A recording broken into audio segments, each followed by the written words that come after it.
Hi, my name is Mary Puri, and I'm a retired Senior Vice President with Hewlett Packard. And I've been asked to talk to you today about Chapter 6, which is Beware of the Double Life.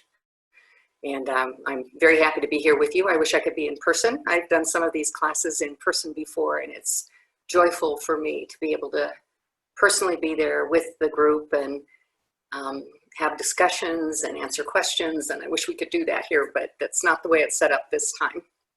So I wanted to share with you just one story that I think to me exhibited in my career some of the challenges associated with kind of being forced or in situations at times that make you feel like you maybe can't be your true authentic self. So let me share the story with you. So after I've been with HP for several years, I was the manufacturing manager for an organization that developed and manufactured flatbed scanners. And there aren't many flatbed scanners out there anymore. They're typically incorporated in with a printer known as an all-in-one today. So you have a scanner on top, and then you have the printer that prints it out. So back when this happened, we were the king of the hill in flatbed scanners for the commercial or business market.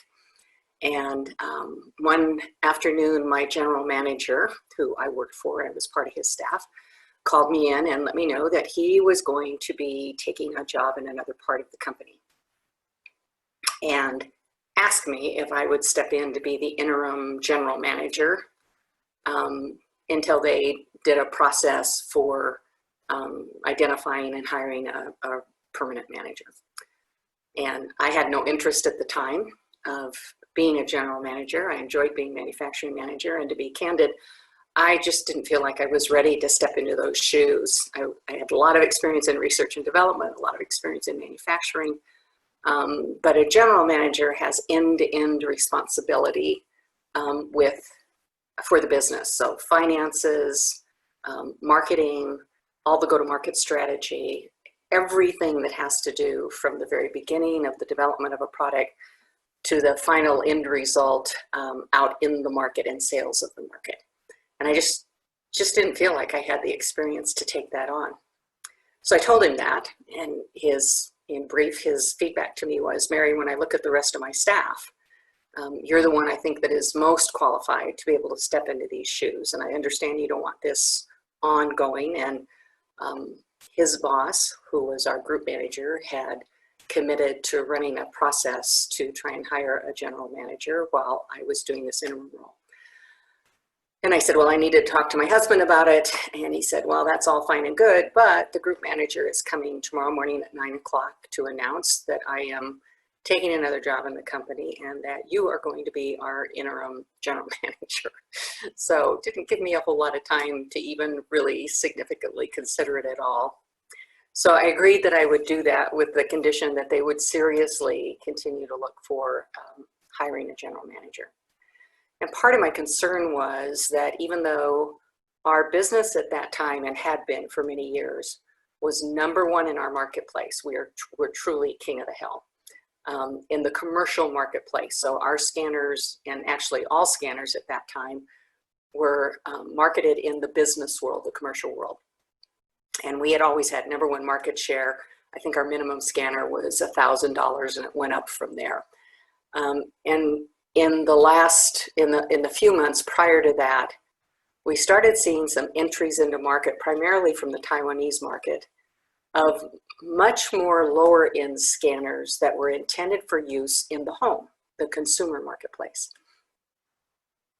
And some of us could actually see that being a significant threat to our business. Our GM didn't happen to, so we hadn't really done any scenario planning around that or thinking about what that would mean if the market shifted on us.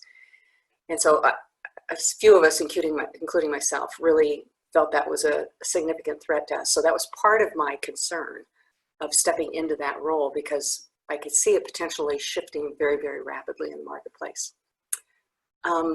The good news is our group manager, when he came the next day to announce this change, sat down with me and we had a great conversation. He actually had also seen the shift that was happening in the market, so agreed with me completely.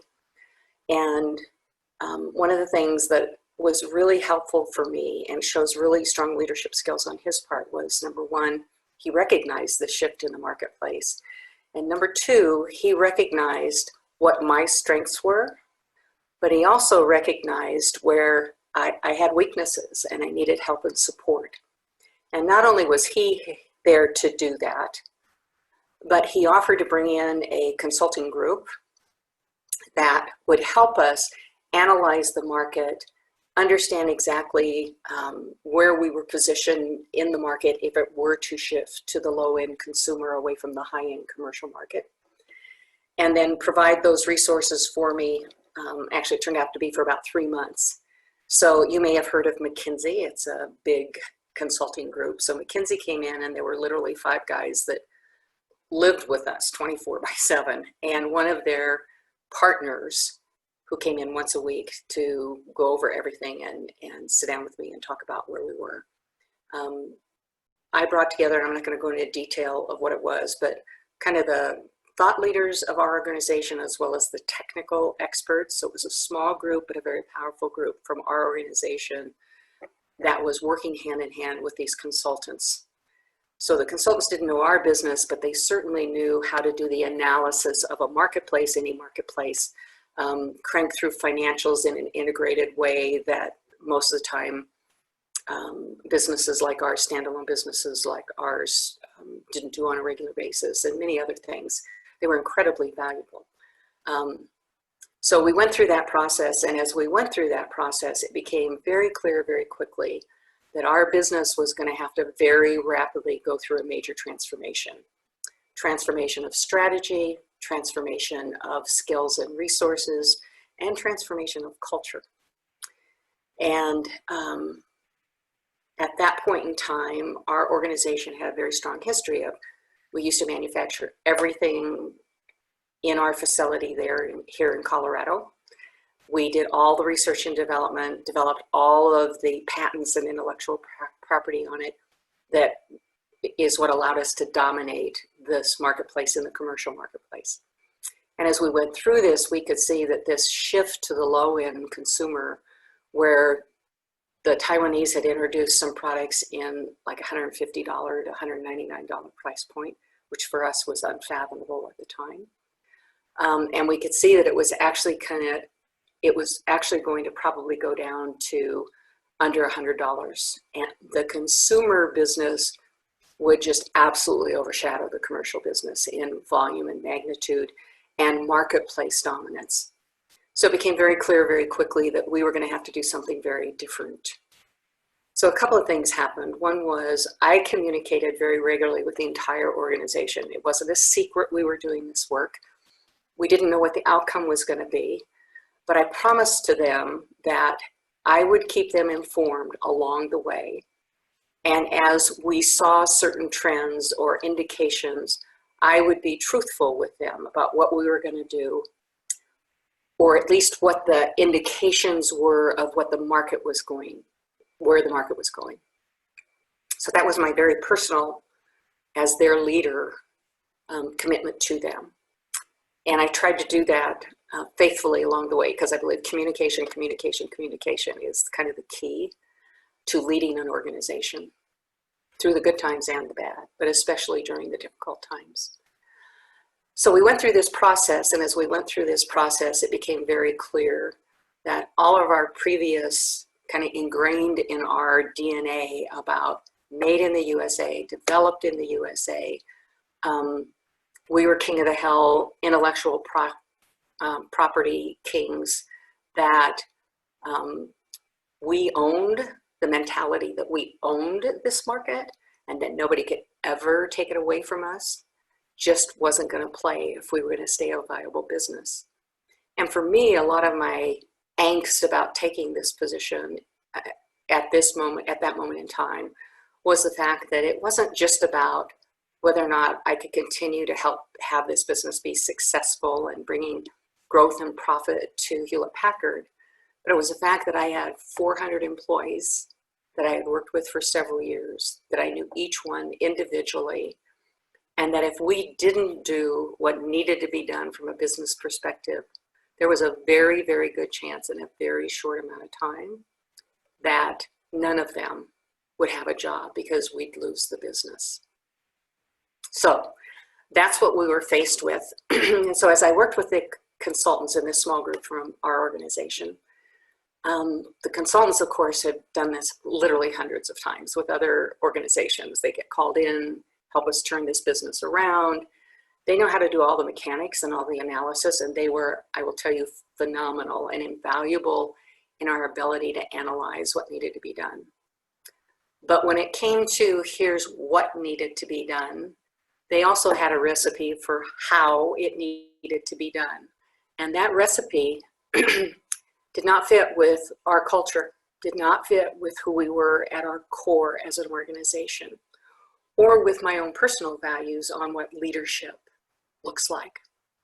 And so as we moved from discussion with them about here's what needs to be done to ensure that the business stays not only viable, but successful. And it needed to be done in a very quick amount of time, because in the 3 months that we did this work, the market was already shifting dramatically to the low end.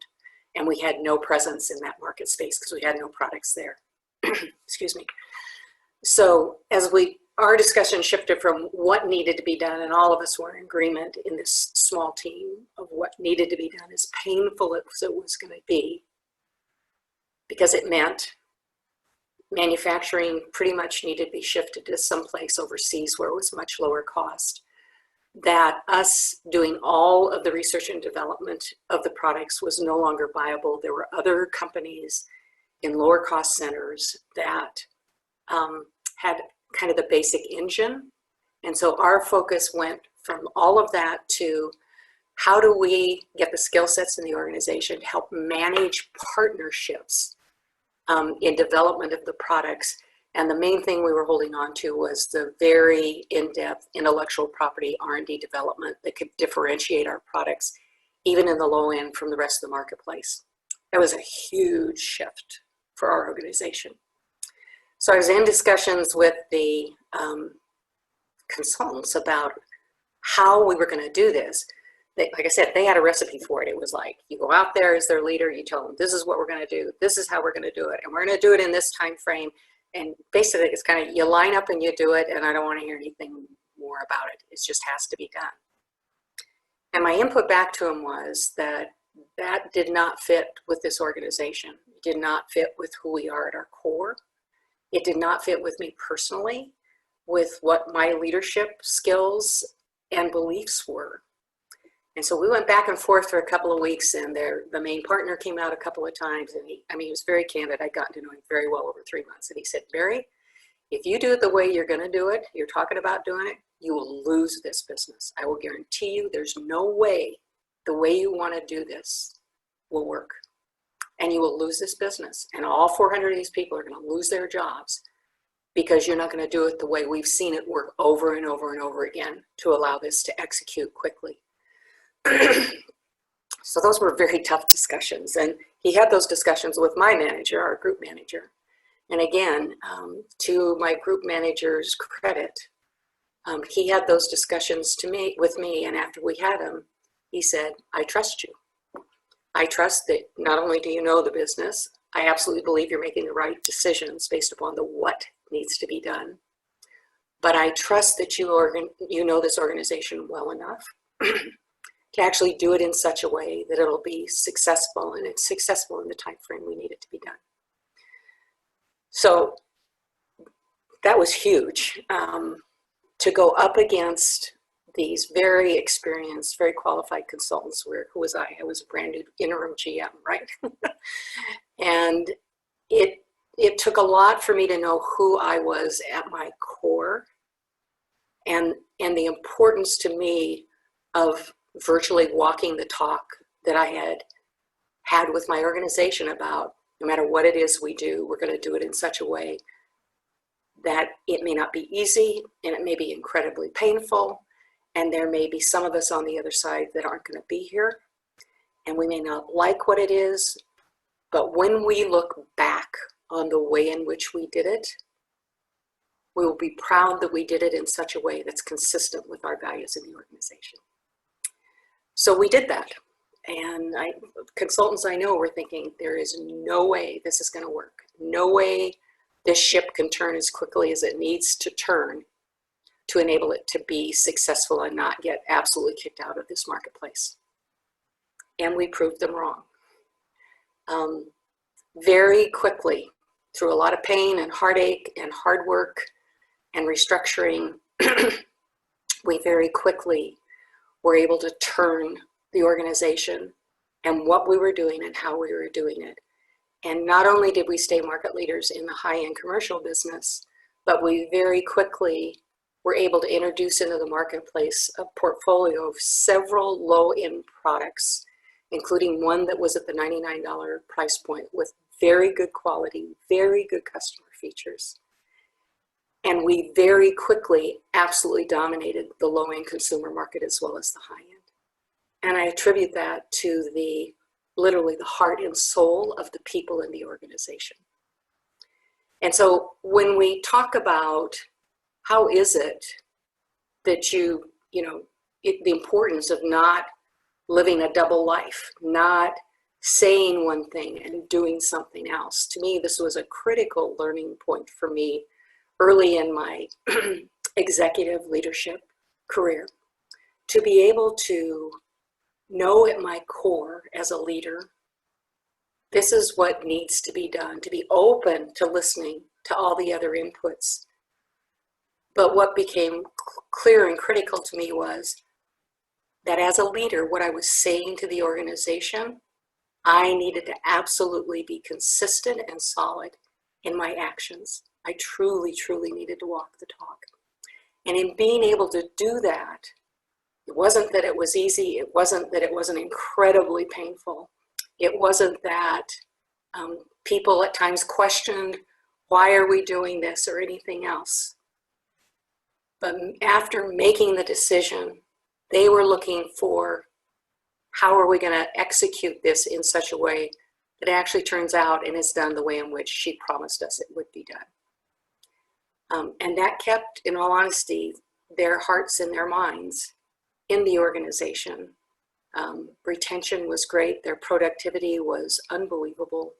Their ability to turn this big old ship that had been doing something for several years into an incredibly different direction in a very short amount of time. We did the small group work in 3 months, and within 6 months, we had introduced this low-end portfolio, and within about 8 months, dominated the low end. So to me, it was an incredible learning experience about how important it is to kind of know who you are at your core. If it's in business, to know about your organization, what's important to your people, and then to truly not say one thing and do something else, because there's no quicker path to losing trust in your organization as a leader than if you don't personally walk the talk. So that's my story. I think out of that, I learned several things. One was just that, how important it is to do what you say you're going to do. To be able to, in my mind, I stated I kind of take my heart out of it when I'm doing the what part, trying to figure out at a business level what needs to be done. Because if you get your heart in there, for me anyway, because I have kind of a big heart, it can get in the way of seeing the business need. And so I kind of isolate that, compartmentalize it, and really do the analytical work to say what needs to be done to make sure this business is successful.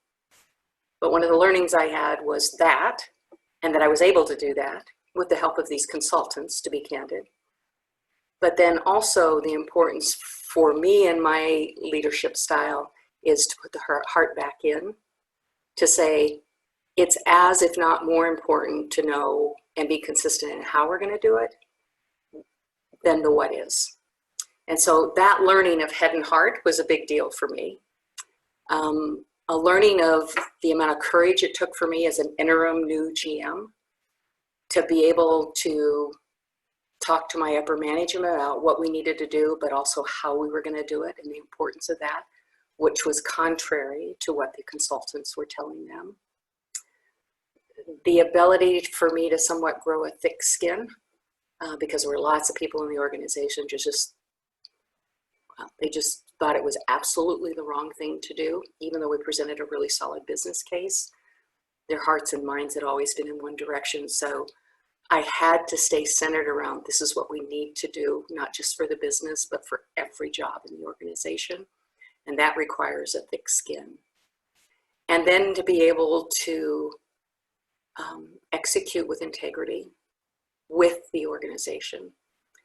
Those were some of the just really key learnings that I had out of this, that to me is one of my very early examples, and I have many others similar to it, about the importance of being able to really not live the double life, to really know who you are, which takes some time and learning, to operate under those set of values, and then to be able to implement anything you choose to do, whether your personal life or your professional life, in such a way that truly is consistent with that core of who you are. So just a short aside from that, that whole process took about 9 months. During that 9 months, they did 3 rounds of interviewing for GMs. After the 3rd round of interviewing and coming back and saying, we still haven't found the right candidate for the GM, my group manager came to me and he said, look, you've been in this role for 9 months now. You've already done all of the hard work. Would you please consider actually stepping out of the interim role and becoming the general manager of the organization now officially?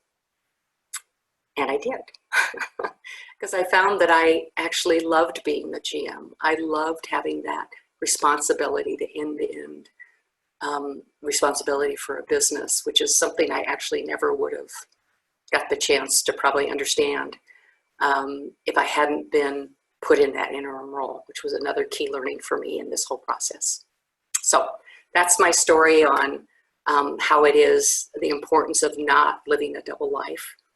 I wish you the best of luck. I love launching leaders. I've been able to do some of these classes in person, and I love doing that. It's a wonderful, wonderful leadership program. And I wish you all just the very, very best, and hope that you're very successful in anything in both your professional and personal lives that you choose to do. Thank you.